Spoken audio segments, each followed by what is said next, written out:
ചൂരൽമല ഉരുൾദുരന്തം കഴിഞ്ഞ് 7 മാസം പിന്നിടുമ്പോൾ സർക്കാരിനെതിരായ പ്രതിഷേധം ശക്തമാകുന്നു. ദുരന്തബാധിതരുടെ 2 സംഘടനകളും സർക്കാരിനെതിരെ സമരം പ്രഖ്യാപിച്ചു. നാളെ ദുരന്ത ഭൂമിയിൽ കുടിൽകെട്ടി സമരം ആരംഭിക്കും. ദുരന്തബാധിതരുടെ മറ്റൊരു കൂട്ടായ്മ തിങ്കളാഴ്ച കളക്ടറേറ്റിന് മുന്നിൽ ഉപവാസമിരിക്കും. പുനരധിവാസമടക്കം ഇരകളോടുള്ള സർക്കാർ സമീപനത്തിൽ ഗുരുതര വീഴ്ച ആരോപിച്ചാണ് ദുരിതബാധിതരുടെ കൂട്ടായ്മകളും UDF-ഉം സമരത്തിനൊരുങ്ങുന്നത്. ദുരിതബാധിതരുടെ തുടർ ചികിത്സയടക്കമുള്ള വിഷയങ്ങളിൽ മനുഷ്യത്വരഹിത സമീപനമാണ് സർക്കാരിന്റേതെന്ന് കൽപ്പറ്റ MLA ടി സിദ്ദീഖ് ആരോപിച്ചു.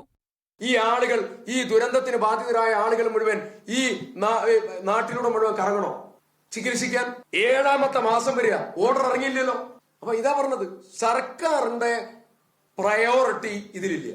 ദുരിതബാധിതരുടെ കൂട്ടായ്മയായ ജനശബ്ദം ആക്ഷൻ കൗൺസിലിന്റെ നേതൃത്വത്തിൽ ചൂരൽമലയിൽ നാളെ കുടിൽകെട്ടി സമരം ആരംഭിക്കും. ഗവൺമെന്റ് എല്ലാ കാര്യങ്ങളിലും പുറകോട്ട് പോകുന്നതുമായിട്ട് ബന്ധപ്പെട്ട് ഞങ്ങള് നാളെ കുടിൽകെട്ടി ഞങ്ങളുടെ ഭൂമിയിൽ കുടിൽകെട്ടി പ്രതിഷേധിക്കുകയാണ്. ഗവൺമെന്റ് എങ്ങനെ അതിനെ സമീപിക്കും എന്ന് ഞങ്ങൾക്കറിയില്ല. എങ്ങനെയായാലും എന്തും നഷ്ടപ്പെട്ടവരാണ് ഞങ്ങൾ. ഇനിയും നഷ്ടപ്പെടാനൊന്നും ഇല്ലാത്ത സ്ഥിതിക്ക് ഞങ്ങൾ പോരാട്ടവുമായി ഇറങ്ങുകയാണ്. ജനകീയ ആക്ഷൻ കമ്മിറ്റിയുടെ നേതൃത്വത്തിൽ തിങ്കളാഴ്ച കളക്ടറേറ്റിന് മുന്നിൽ കൂട്ട ഉപവാസമിരിക്കും. ദുരിതബാധിതരുടെ മനോനില ഉപയോഗപ്പെടുത്താൻ ആരും ശ്രമിക്കരുതെന്ന് റവന്യൂ മന്ത്രി കെ രാജൻ പറഞ്ഞു. ദുരന്തബാധിതരായിട്ടുള്ള ആളുകളുടെ മനോനില ഏതെങ്കിലും വിധത്തിലുള്ള ഒരു താല്പര്യങ്ങൾക്ക് വേണ്ടി ഉപയോഗപ്പെടുത്താൻ ആരും ശ്രമിക്കരുത്.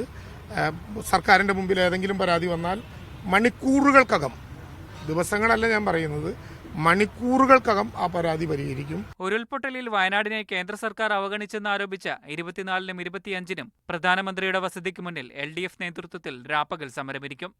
മീഡിയ 1 വയനാട്.